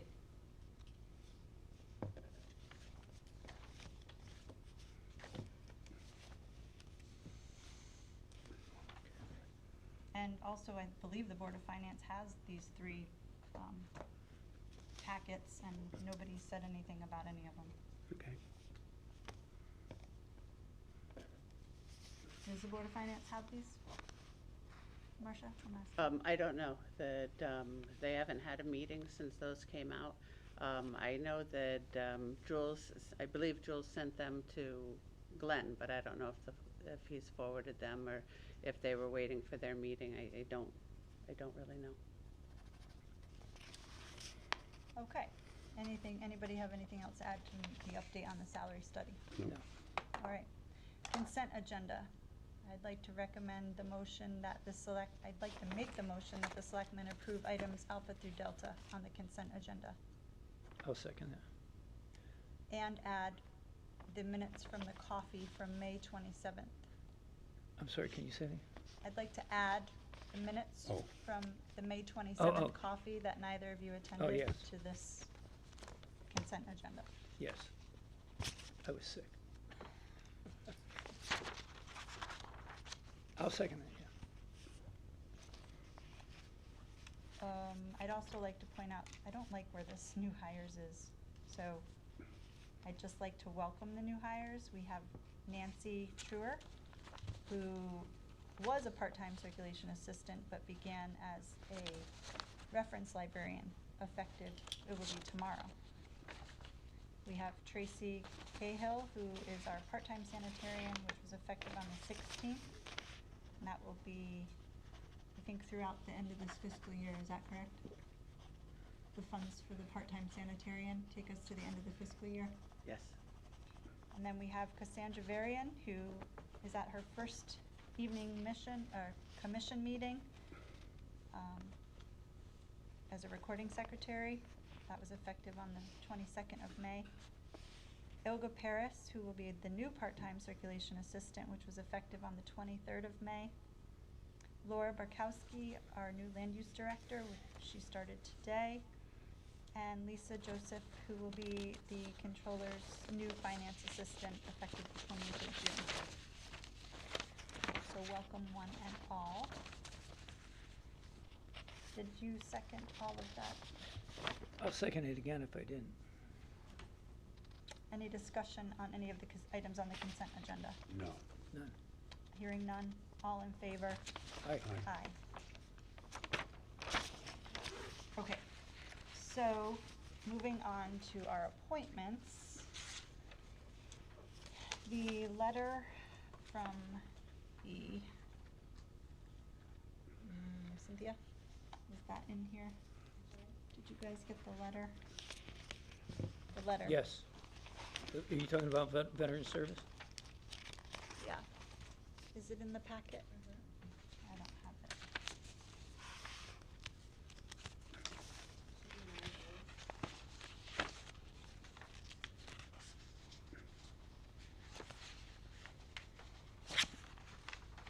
This, Yeah, that's the one. It didn't make it into mine. Okay, thank you. I'll borrow yours. So this was the position that Robin Montgomery had filled, I believe, for years and years and years, and Yep. he has since stepped down. And in April, I received a letter from the then commissioner of the Department of Veterans Affairs for the state of Connecticut, who is no longer. But needless to say, we still have to fill Robin's void. So if you've had a chance to review the letter and you've seen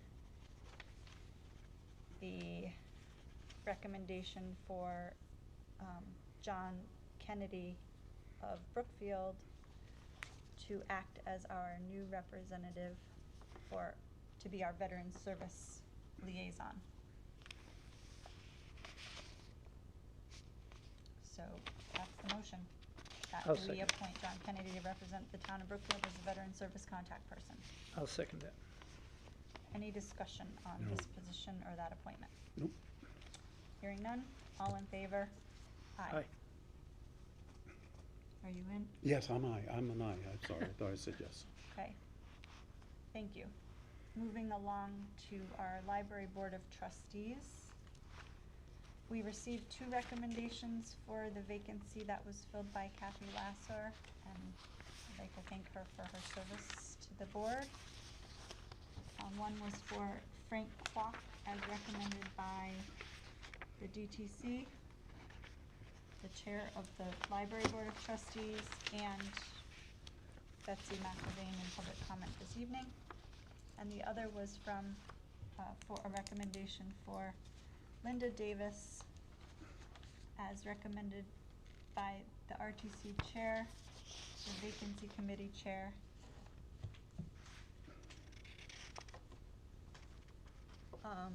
Just so you know where we are with that board, I believe there are 5 unaffiliated, 3 Democrats and 1 Republican. Kathy Glasser would be vacating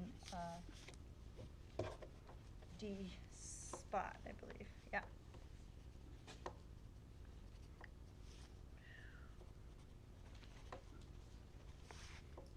So, I'll make a motion that the selectmen appoint Linda Davies to the Library Board of Trustees for a term of the 5th of June through the 5th of February 2024, as recommended by the RTC.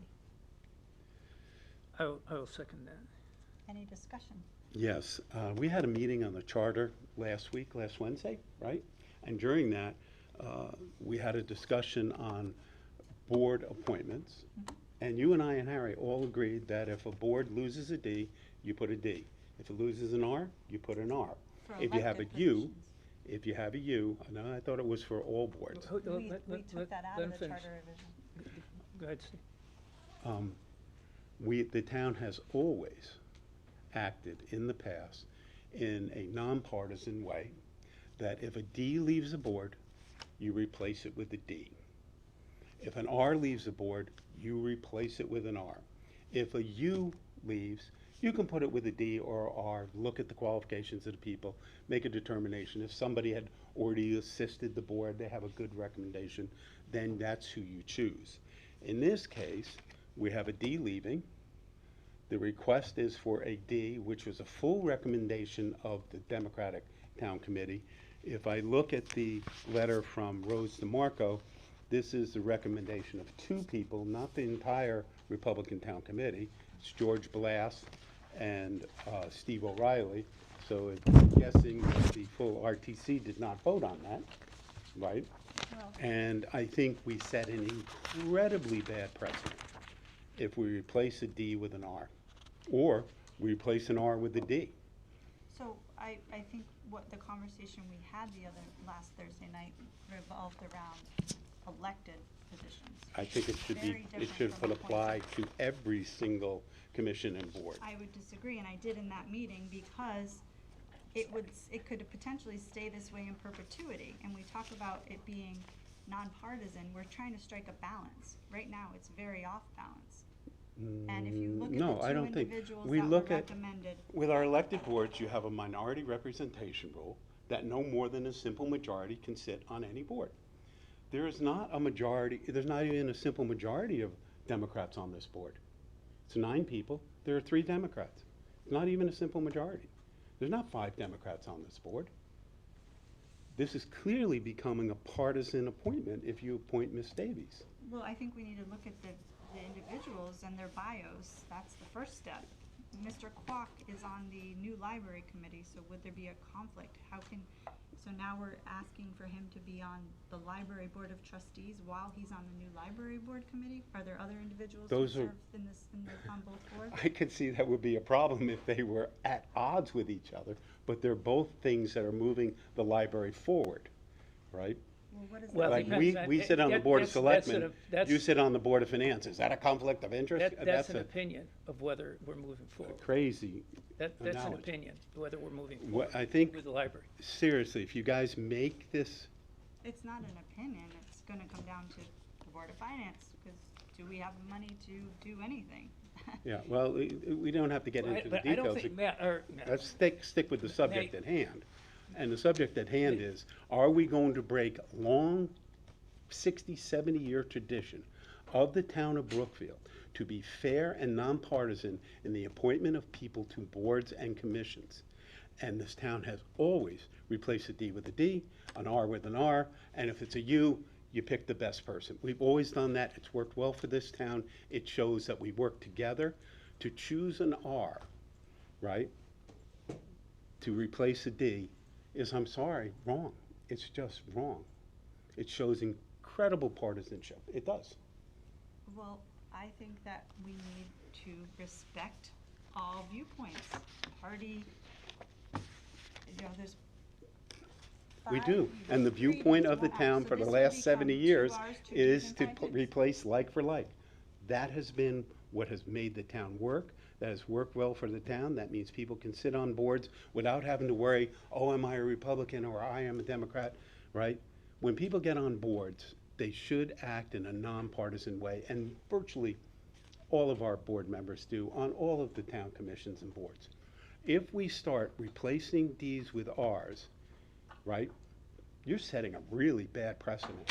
You're being totally partisan.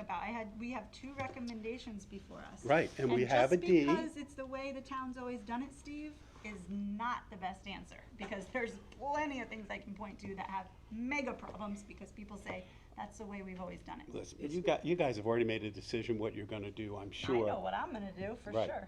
And I'm telling you, it's the wrong thing to do. It just is. In your opinion. The charter is referring to elected officials, first off. It's not for appointments. So that is not the rule with appointments. And I don't think it's the best thing to have, to add someone who is on a committee that is,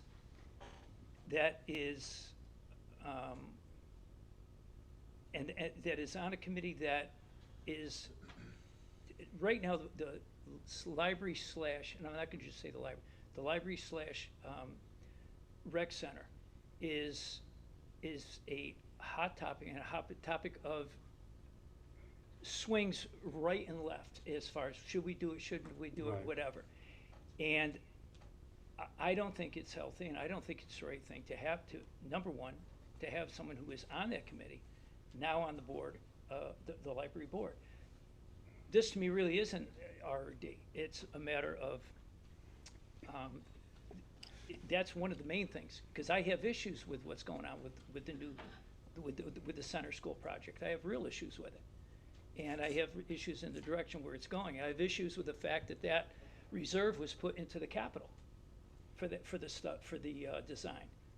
Why wasn't it a question? Why wasn't it, it come before a town meeting?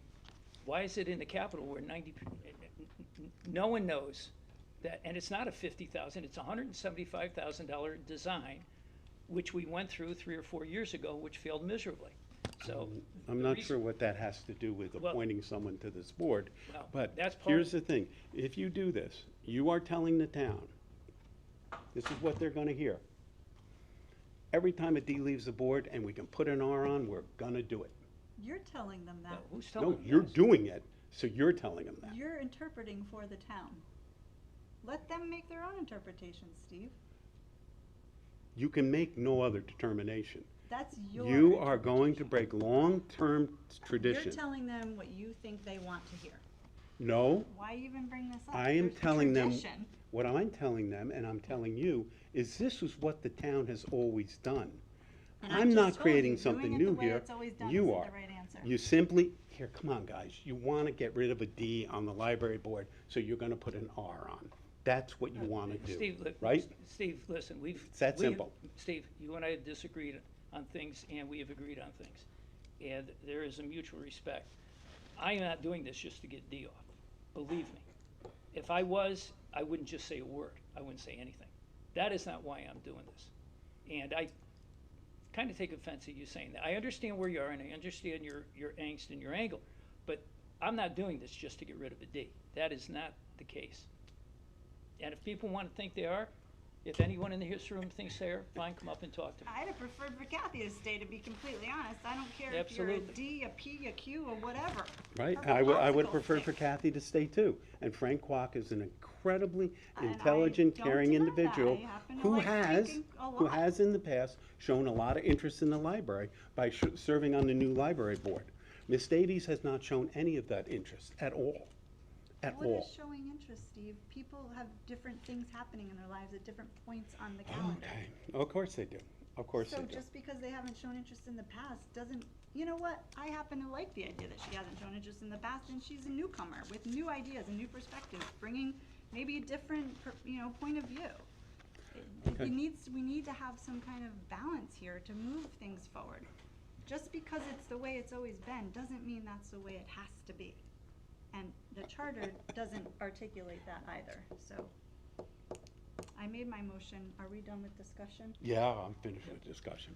All in favor? Aye. Aye. No. Thank you. And I'd like to make a motion to add a third appointment, which is for Miss Laura Barkowski, who's been hired as the town's new land use director. So I'd like to make a motion to approve the appointment of Laura Barkowski as land use director for the town of Brookfield for the term today. I'm sorry, is what director?